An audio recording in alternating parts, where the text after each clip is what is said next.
नमस्कार दोस्तों, स्वागत है आपका हमारे चैनल रॉयल बुलेटिन पर। लोकसभा में विपक्ष के नेता राहुल गांधी ने बुधवार को बिहार में एक जनसभा को संबोधित करते हुए भाजपा पर तीखा हमला बोला। उन्होंने आरोप लगाया कि भारतीय जनता पार्टी ने देश के कई राज्यों में चुनावों को प्रभावित किया और लोकतंत्र की हत्या की है। राहुल गांधी ने कहा कि उन्होंने मध्य प्रदेश का चुनाव चुराया, हरियाणा में भी यही किया और महाराष्ट्र में तो सारी हदें ही पार कर गई। पहले हम कुछ नहीं बोले क्योंकि हमारे पास सबूत नहीं थे, लेकिन महाराष्ट्र में हमें ठोस सबूत मिले हैं। वहां भाजपा ने चुनावी प्रक्रिया को पूरी तरह हाईजैक कर दिया। कांग्रेस नेता ने आगे कहा कि लोकसभा चुनाव में महागठबंधन को बड़ी सफलता मिली थी, लेकिन उसके 4 महीने बाद हुए विधानसभा चुनाव में अचानक से एक तस्वीर पूरी तरह बदल गई। राहुल गांधी ने सवाल उठाया कि लोकसभा में हमारी जीत होती है और मात्र 4 महीने के बाद विधानसभा चुनाव में हमारी गठबंधन की स्थिति खत्म हो जाती है। आखिर फर्क क्या था? फर्क यही था कि उन्होंने चुनावी प्रक्रिया में गड़बड़ी की। उन्होंने भाजपा पर लोकतंत्र और संवैधानिक संस्थाओं को कमजोर करने का आरोप लगाते हुए कहा है कि भाजपा की राजनीति चुनाव जीतने के लिए किसी भी हद तक जाने की तैयारी में है। राहुल गांधी ने दावा किया कि चुनाव आयोग और अन्य संस्थाओं का गलत इस्तेमाल कर विपक्ष को नुकसान पहुंचाया गया। कांग्रेस नेता ने यह भी कहा कि महागठबंधन भाजपा के खिलाफ एक मजबूत विकल्प है और जनता इस बात को समझ रही है। उन्होंने कहा कि भाजपा की सच्चाई अब धीरे धीरे देश के सामने आ रही है। महंगाई, बेरोजगारी और भ्रष्टाचार ने आम आदमी की कमर तोड़ कर रख दी। जनता बदलाव चाहती है। राहुल गांधी के इन आरोपों ने एक बार फिर से भारतीय राजनीति में नई बहस छेड़ दी। विपक्ष लगातार भाजपा पर लोकतंत्र को कमजोर करने का आरोप लगा रहा है, जबकि भाजपा इन दावों को खारिज करती है। माना जा रहा है कि राहुल गांधी के एक ताजा बयान का असर आगामी विधानसभा चुनावों में राजनीतिक माहौल को और भी गरमाएगा। मुकेश साहनी जी, कनिमोझी जी, शकील अहमद खान जी, अखिलेश प्रसाद सिंह जी और स्टेज पे इंडिया गठबंधन के वरिष्ठ नेता, भाइयों और बहनों, प्रेस के हमारे मित्रों, आप सबका यहां दिल से मैं स्वागत करता हूं। नमस्कार। आपने इस यात्रा में हमारी मदद की, अपनी शक्ति आपने यात्रा में डाली और यात्रा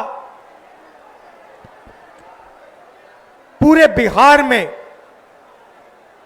ने पूरे बिहार में लोगों के जबानों पर, बच्चों के जबानों पर एक नारा, वोट चोर, वोट चोर। अभी मैं आ रहा था, छोटे छोटे बच्चे थे, छोटा सा ग्रुप था, मैं वहां से निकला, मेरी ओर देखा और कहा, नरेंद्र मोदी वोट चोर। छोटे बच्चे, 6-6 साल के बच्चे अब बात समझ गए हैं कि हिंदुस्तान में वोट चोरी की जा रही है। अब देखिए, कुछ समय पहले अमित शाह ने कहा कि बीजेपी 40-50 साल अब राज करेगी। याद है आपको? अब राजनीति में कल क्या होगा किसी को नहीं मालूम, मगर अमित शाह को 40 साल की राजनीति मालूम है। कैसे?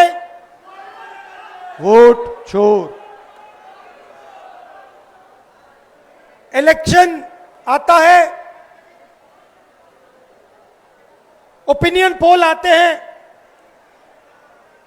और उसमें ओपिनियन पोल हमारे जो मीडिया वाले कहते हैं, हरियाणा में कहा कि कांग्रेस पार्टी जीतेगी। नरेंद्र मोदी और अमित शाह कहते हैं बीजेपी जीतेगी और आंकड़े देते हैं 300 पार। 2014 में, 2019 में ओपिनियन पोल कुछ और कह रहे थे। नरेंद्र मोदी जी 2019 कि चुनाव के बाद रिजल्ट आने से पहले प्रेस कॉन्फ्रेंस करते हैं, कहते हैं 300 सीटें आएंगी।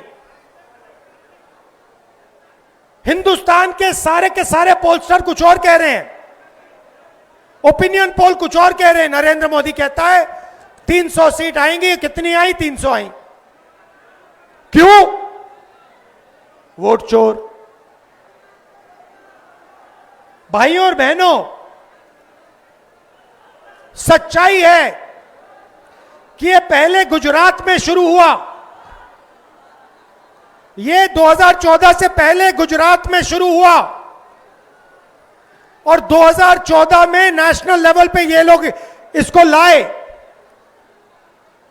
गुजरात मॉडल आर्थिक मॉडल नहीं है, गुजरात मॉडल वोट चोरी करने का मॉडल है। और इस मॉडल को ये 2014 में नेशनल लेवल पे लाए। आप देखिए, मध्य प्रदेश का चुनाव चोरी किया, हरियाणा का किया, महाराष्ट्र का किया। हम कुछ बोलते नहीं थे क्योंकि सबूत नहीं था, मगर महाराष्ट्र में सबूत मिल गया। इन्होंने कुछ ज्यादा कर दिया। लोकसभा में हमारा गठबंधन जीतता है, 4 महीने बाद असेंबली इलेक्शन होता है,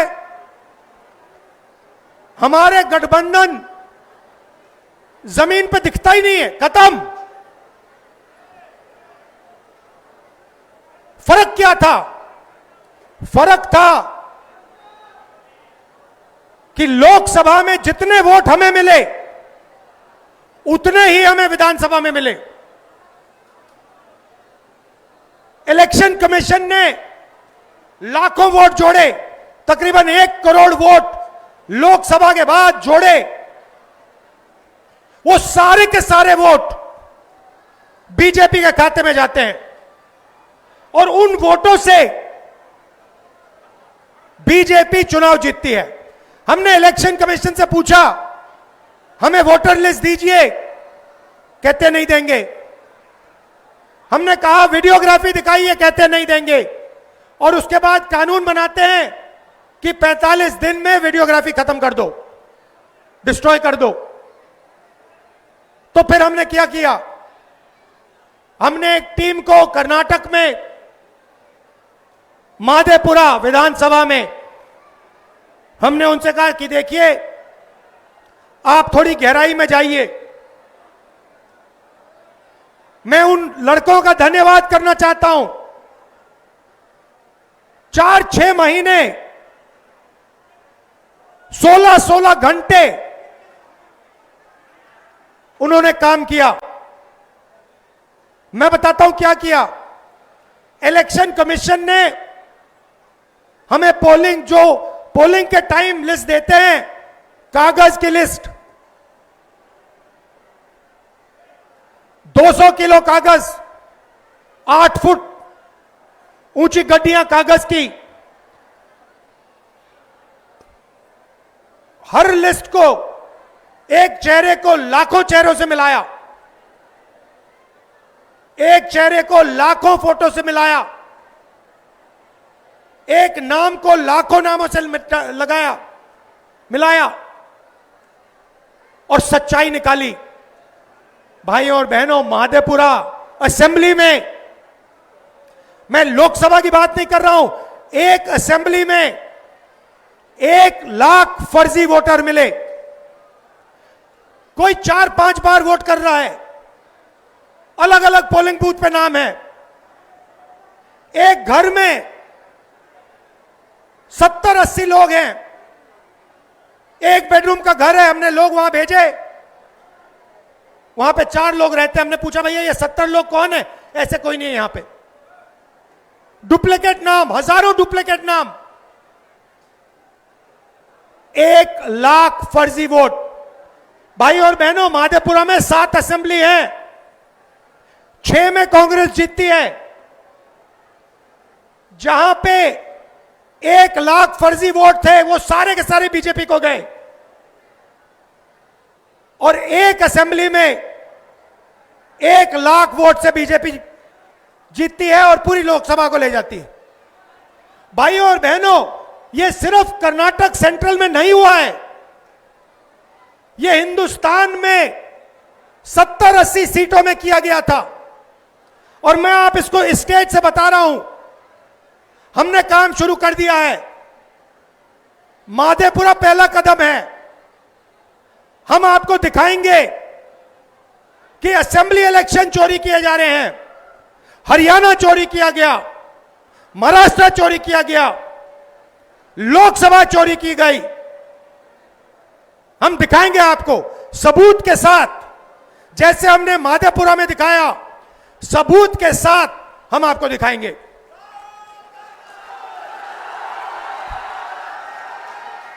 और ये वोट चोरी क्यों की जा रही है? आप देखिए, ये संविधान जो है, ये अंबेडकर जी का संविधान है। ये अंबेडकर जी का संविधान है। ये हमारे लिए पवित्र किताब है।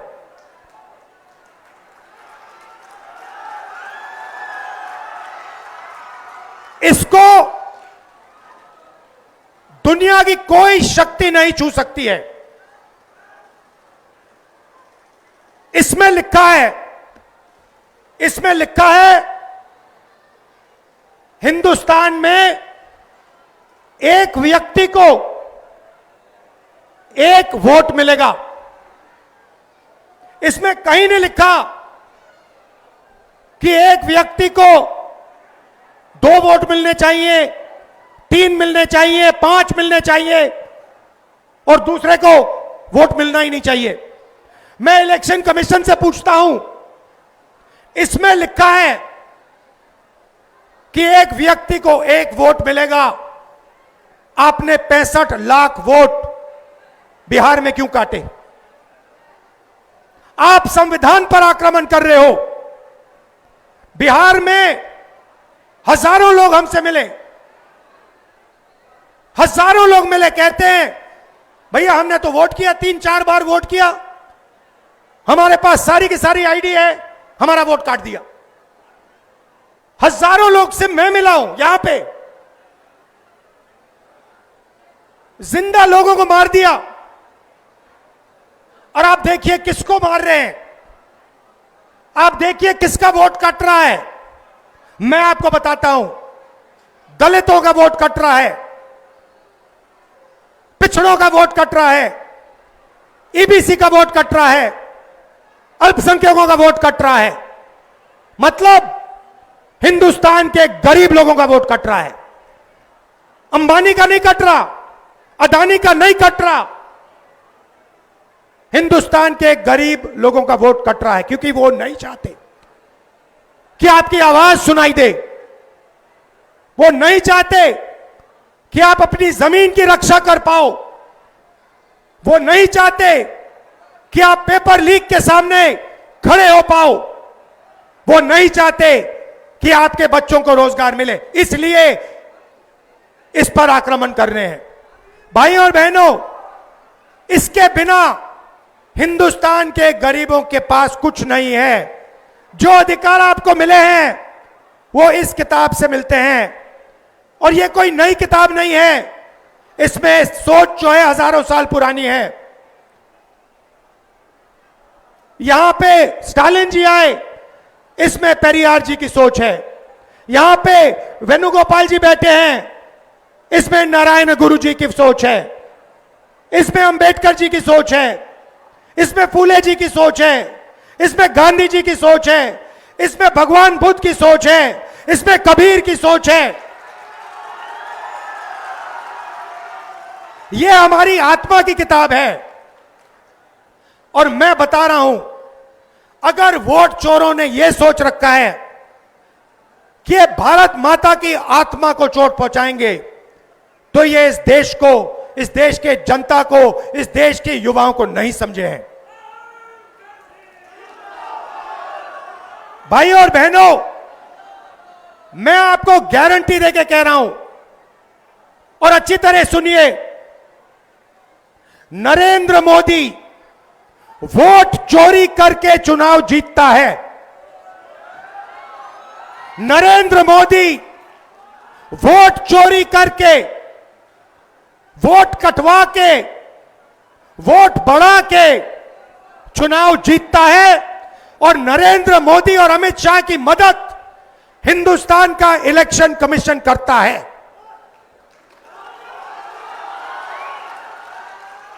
और सुनिए, 2023 में जब हमें बात समझ आनी शुरू हुई, जब हमें सबूत मिलना शुरू हुआ, एक नया कानून आता है। लोकसभा में, राज्यसभा में चुप्पे चुप्पे एक नया कानून आता है, पास हो जाता है, किसी को नहीं पता, दिन में पास किया जाता है। पता है क्या कानून था? कानून था कि कुछ भी हो जाए, इलेक्शन कमिश्नर कुछ भी कर दे, उनके खिलाफ कानूनी कार्रवाई नहीं की जा सकती। अब आप मुझे बताओ, ऐसे कानून की क्या जरूरत? अगर ईमानदारी से इलेक्शन कमिश्नर काम कर रहा है तो ऐसे कानून की क्या जरूरत? भाइयों और बहनों, किसान को पीट कर जेल में डाल देते हैं, मजदूर को 2 जूते मारकर जेल में डाल देते हैं, युवा पेपर लीक के बारे में धरना देता है, लाठीचार्ज होता है, अंदर कर देते हैं, एफआईआर लग जाते हैं। मगर हिंदुस्तान के इलेक्शन कमिश्नर के खिलाफ कोई एफआईआर नहीं कर सकता है, कोई कानून नहीं एक्शन ले सकता है। क्यों? इसका एक ही कारण है, ये लोग नरेंद्र मोदी की वोट चोरी में मदद कर रहे हैं। और वोट चोरी हिंदुस्तान के ईबीसी, दलित, ओबीसी, अल्पसंख्यक और गरीब जनरल कास्ट के खिलाफ आक्रमण है। यह आपको खत्म करने का तरीका है, ये यहां नहीं रुकेंगे। आप ये मत सोचो कि भैया वोट ले लिया तो क्या हुआ, इसके बाद राशन कार्ड जाएगा, उसके बाद जमीन जाएगी। और जो आजादी से पहले समय था, जहां आपका अपमान किया जाता था, आपको कोई अपॉर्चुनिटी नहीं मिलती थी, आपको शिक्षा नहीं दी जाती थी, आपके माता पिता, उनसे पूछिए आजादी से पहले क्या होता था। जो राजा चाहता था कर लेता था, जो भी मन में आता था वो कर लेता था, जमीन अच्छी लगी जमीन ले लेता था। यह किताब, इस सोच ने हिंदुस्तान को बदला था और यह एक बार फिर आजादी से पहले के हिंदुस्तान में हमें ले जाना चाहते हैं। भाई और बहनों, 2 चीजें मैंने नरेंद्र मोदी के सामने मुंह पे बोल दी हैं और मैं गारंटी देके आपको कह रहा हूं, ये जो 50% की रिजर्वेशन की दीवार है, इसको कांग्रेस पार्टी लोकसभा में चूरा चूरा तोड़ के फेंक देगी।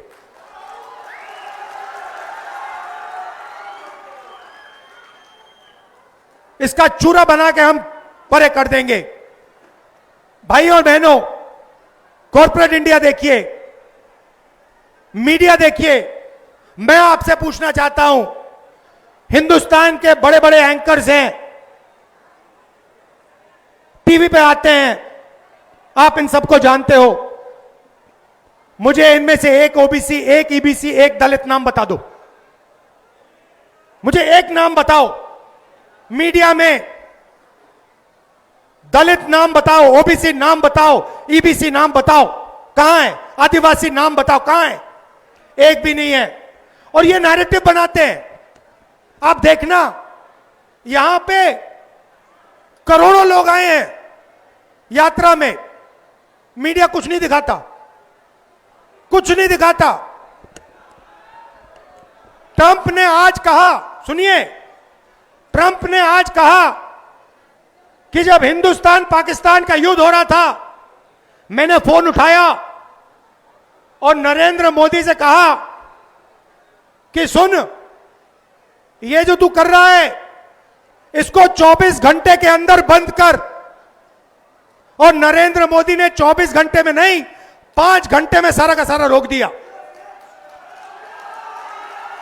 मीडिया नहीं कहेगी भाइयों बहनों, मीडिया नरेंद्र मोदी की है, मीडिया अंबानी की है, मीडिया अदानी की है, मीडिया हमारी नहीं है, तेजस्वी की नहीं है, स्टालिन जी की नहीं है, आदिवासियों की, दलितों की, पिछड़ों की, ईबीसी की नहीं है। मीडिया छोड़िए, कॉर्पोरेट इंडिया देखते हैं। अदानी, अंबानी, टाटा, बिरला,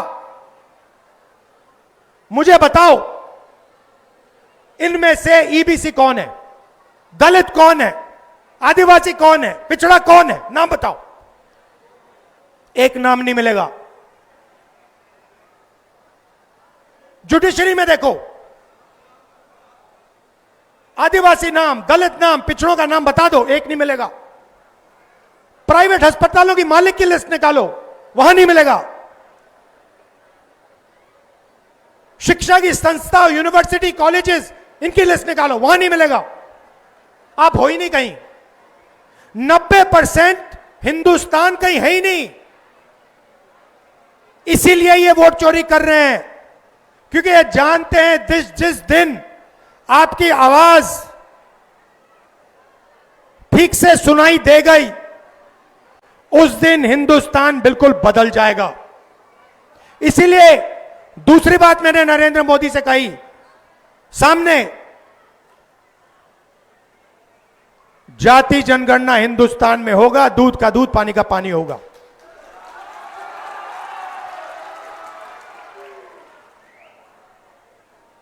ये जो प्रदेश है, ये क्रांति का प्रदेश है।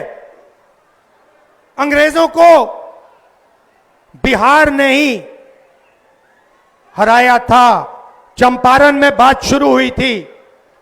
वैसे ये जो वोट चोरी की जो आग है, ये बिहार में फैल गई है और अब बिहार से पूरे हिंदुस्तान में फैलेगी। आप देखना क्या होता है, क्योंकि पिछले 10 साल से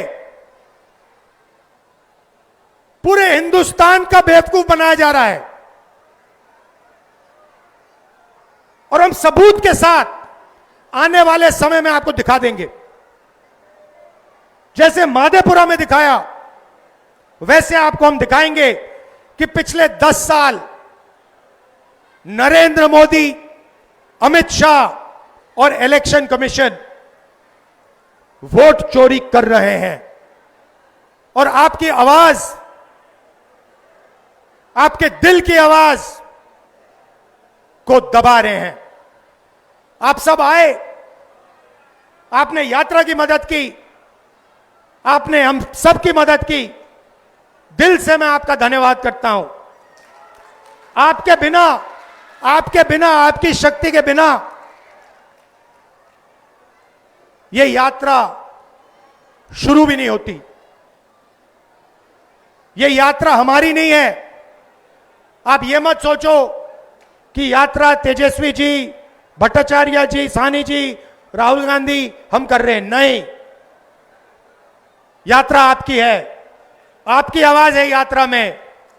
हम आपकी आवाज के साथ खड़े हैं, मगर शक्ति आप में है, ज्ञान आप में है और आप में देश को बदलने की ताकत है। बिहार के युवाओं से मैं कहना चाहता हूं, नरेंद्र मोदी जी ने, अमित शाह ने, अंबानी और अदानी ने आपके हाथ से आपका रोजगार छीना है, आपके हाथ से आपका भविष्य छीना है। बिहार को रोजगार की जरूरत है, बिहार को बदलाव की जरूरत है, बिहार को प्रगति की जरूरत है। वोट चोरी रोकना प्रगति और रोजगार के लिए पहला कदम है। आप सबका फिर से धन्यवाद करता हूं। मेरे भाई स्टालिन जी का धन्यवाद करता हूं, इतनी दूर से आए, गर्मी में हमारे साथ चले, दिल से धन्यवाद करता हूं तेजस्वी जी का, सानी जी का, भट्टाचार्य जी का, राजेश राम जी का, शकील अहमद जी का, कांग्रेस की टीम का। आपने पूरा दम लगाया और यात्रा को सक्सेसफुल बनाया। धन्यवाद।